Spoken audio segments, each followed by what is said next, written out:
Hey you guys, welcome back to this week's video. I am excited because I think we've all struggled with this. If you have dealt with a toxic person, narcissistic person, this has been on your radar for a while. Maybe it's like a goal that you have in mind where you just don't want to react to this person anymore. You don't want to get tangled up in the drama. You just want to be emotionally detached. So today we're going to dedicate an entire video to learning how to actually control yourself when you're around this person, because let's be honest, dealing with this person is not easy, and it's not an easy thing to do to control your emotions when you are around them, but it is absolutely doable. What I want you to understand is our brains are wired to react to stimuli. When the amygdala kind of gets triggered, which is the part of the brain that is responsible for how you process your emotions, it will immediately go into fight or flight if it is triggered. So it's perceiving something that this person is doing as a threat to you, so it triggers fight or flight, and then you become reactive. The threat is often the tactics that the person will do. So whether it's manipulation or gaslighting or whatever it is under the laundry list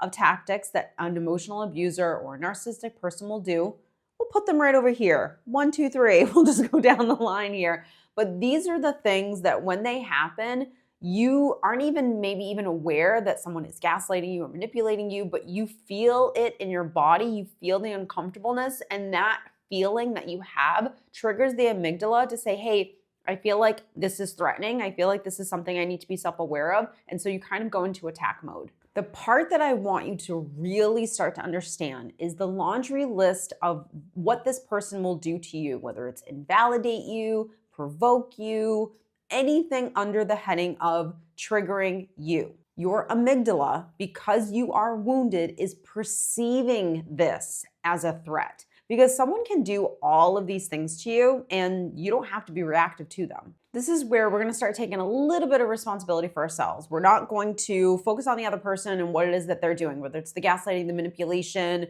provoking you, verbal abuse, list goes on and on. Whatever those things are, that person's doing, obviously, well, maybe not obvious, so I'm going to tell you, I'm going to teach you, but they're doing that because they're uncomfortable, because they want control, because controlling situations, controlling you makes them feel safe, and it also gives them what it is that they need, whether it's like self-esteem, whether it's self-confidence, whether it's some kind of self that they're not able to provide to themselves. They seek it outside of themselves. So them doing all of these things, and I know it sounds weird, I know it sounds crazy, but the fact of the matter is you're not really dealing with a sane and healthy person. So they're going to try whatever they can try to get what they need from you in order to survive in the world.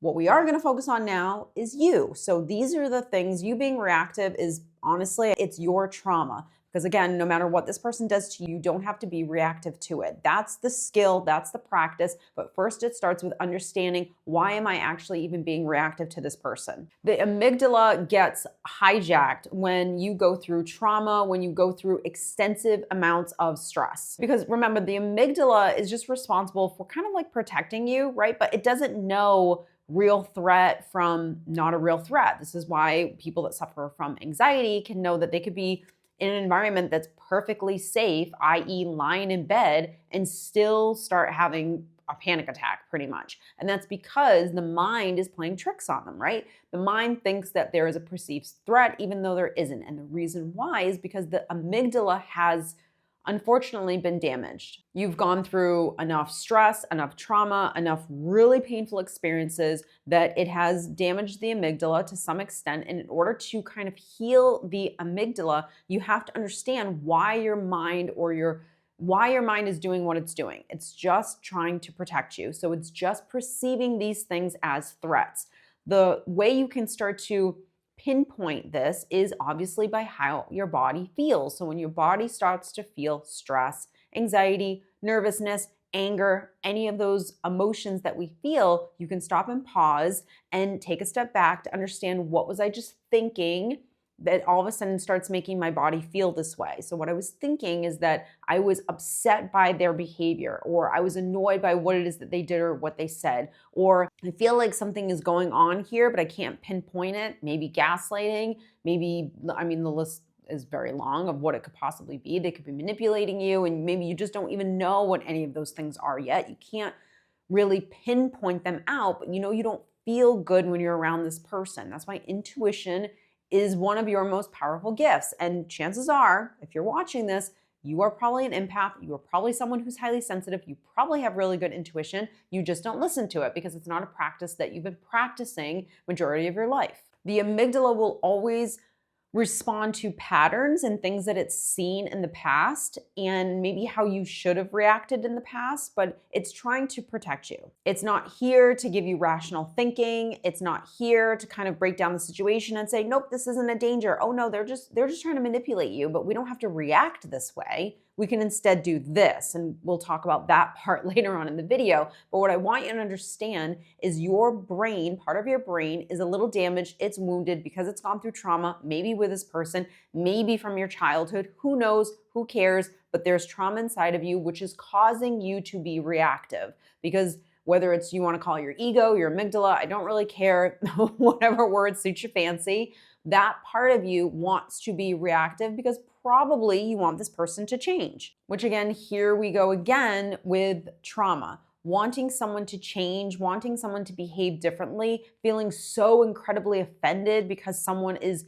responding or behaving in this way has a lot to do with your unhealed emotional wounds. And we talk all about all of that stuff in my masterclass, which I'll link down below, where we talk about emotional wounds, what are they, abandonment, all of them, and just how they show up in your life. Because really, that unhealed wound is what's causing you to be reactive. You want to control this person, you want them to apologize, you want them to act differently, like you are still emotionally linked to this person. Let's put trauma aside for a second. We understand that, yep, I've been through some stuff and I have these wounds and I'm perceiving this gaslighting, this attitude, this silent treatment, this passive aggressive behavior as a threat. And so in the past, I've been very reactive to it. If you are highly sensitive, if you are someone who's an empath, you will relate to this. When you are tired, when you are stressed, when you are very fatigued, it is almost impossible for you to be able to handle something in the way that you should handle it because you are just so drained. It's going to make it very hard for you to regulate your emotions when you're under those levels of stress, that level of fatigue. That's why when you Google how to do this or how to do that, and something on that bullet point list says self-care, we sometimes overlook. But you being able to take care of yourself every single day is essential, especially if you are in the midst of a divorce and you have to go back and forth with this person, especially if you're trying to end a relationship. Especially if you have to work with someone, if this person that you're watching this video on is your mother-in-law or your father or your sister, like you have to deal with this person on a day-to-day basis. So you not taking care of yourself is going to affect how you handle everything. All right, let's stop and pause and let's talk about what to actually do in real time, because I'm all about giving you really the cheat sheet, like print out this little card and take it with you when you have to interact with this person. I know some of these are gonna sound like really basic, and don't skip over this stuff. I want you to really listen to me when I'm saying this because this is actually very important. You have to really, really want to not be reactive. That means you have to want to handle yourself differently more than your ego wants to prove their point. Because when you start going toe to toe with this person, that ego is gonna knock on that door and it's gonna say, I wanna say this, I wanna go off on you, I wanna do this. Like it wants to get entangled in the drama because the ego is all about winning and losing, really. So it wants to win the argument. It wants to prove your point. You controlling your emotions and just like being happy and living in peace, the winning, it needs to go away. And I know that that's not an easy thing to do. I am fully aware of it, but you choosing your happiness, that comes over the ego. And when you start to like parent yourself and you soothe that part of yourself and you start to really, I hate to say this, but like grow up and become a grown-up, you know that you're actually choosing you first. And this isn't a game anymore of like who's right, who's wrong. It doesn't matter. You don't need this person to like see your side of the story and believe you or for them to change, even though that is never going to happen. So you start to like release all of these egotistical things that make you feel as though this person needs to behave differently in order for you to feel good. So step one is kind of you making the decision that I actually want to be happy. I want to live in peace. Like I want to feel confident. So I want all of those things so much that I'm willing to purposefully be mindful of not going back and forth with this person. The way you kind of start this, because you're going to listen to this, you're going to be super mindful of it, but the minute you kind of go in an interaction with this person, all of this logic is a little bit going to go out the window for a second because, and it's normal, you're going to essentially like fall asleep. So you're going to forget all of these things. But what you can remember is when you start going back and forth with this person, you're going to start to feel it. You're going to feel it in your body. Your nervous system's going to start getting attacked. You're going to feel the stress, the anger, all of that emotion. That is literally the bell that is ringing for you to say, okay, here we go. I have to do something different. Now is the test. So once you start to feel it in your body, this is where you are going to assess two things, because the anger that's coming up, the frustration that's coming up, it's either coming from one or two places. Either you want this person to change, you want them to give you something, I want you to apologize, I want you to recognize what you did, like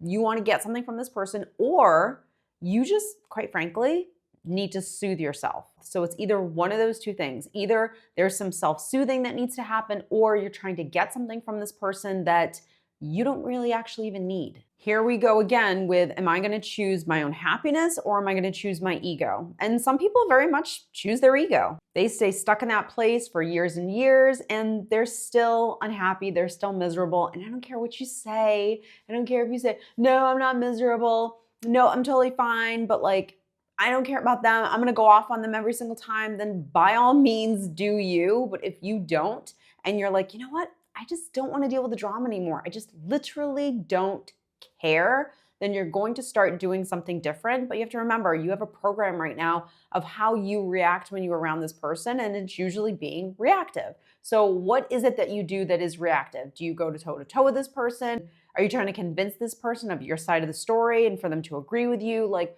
what are you trying to get from this person? Do you want an apology? Do you want a recognition of what it is that they did? Like, what you got to pinpoint first what it is that you're trying to get from this person. The next thing that I really want you to think about, and this is the truth, but you have to remind yourself of it constantly, is the part of you that wants to get something from this person. Of course, it's your ego, or it might be your wounded inner child, but either way, it doesn't matter where it's coming from. You don't need anything from this person. Like, we forget how really simple and basic it is to just say, I actually don't need you to agree with me. I actually don't need you to change. I actually don't need your apology in order for me to move on and be happy, or to have a good day, or to not get entangled in the drama with you. Because guess what? This person is banking on you being reactive so they can feed off of you. So if you start to starve this person from what it is that they always have gotten from you, they're no longer going to go to you for that thing. And this is when, yes, this person isn't going to necessarily change, but they're going to change how they react around you. And that's what we want to try and do.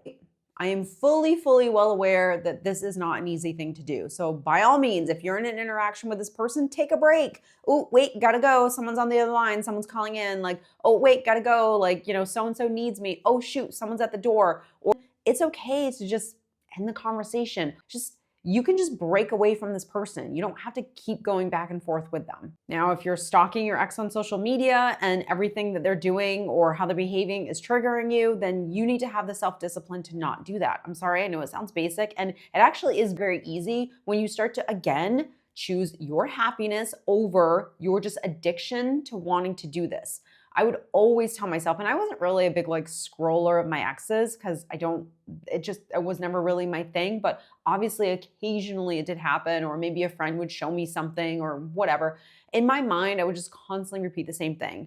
Literally, nothing good is going to come of this. Nothing good will come of this. So to me, just repeating that in my head over and over again made me realize, okay, this would be an addiction. This would be such an impulse. And if I'm not going to feel good after it, I am not going to do it. Eventually, you'll get to a place where you behaving this way, it just comes organically to you. It's not going to really be something that you have to kind of do the 1, 2, 3 on. But in the very beginning, all of these things are about decisions that you make to put your own self first, your happiness first, over the nonsense of this person. And of course, we can do a separate video on why this person's even doing this, but I think we by now all understand that they're doing this just to trigger you. You are probably their emotional punching bag. They are probably looking to get something from you, whether it's a reaction or you crying or you getting upset, whatever it is, but they're looking to get something from you. And when you start to starve this person,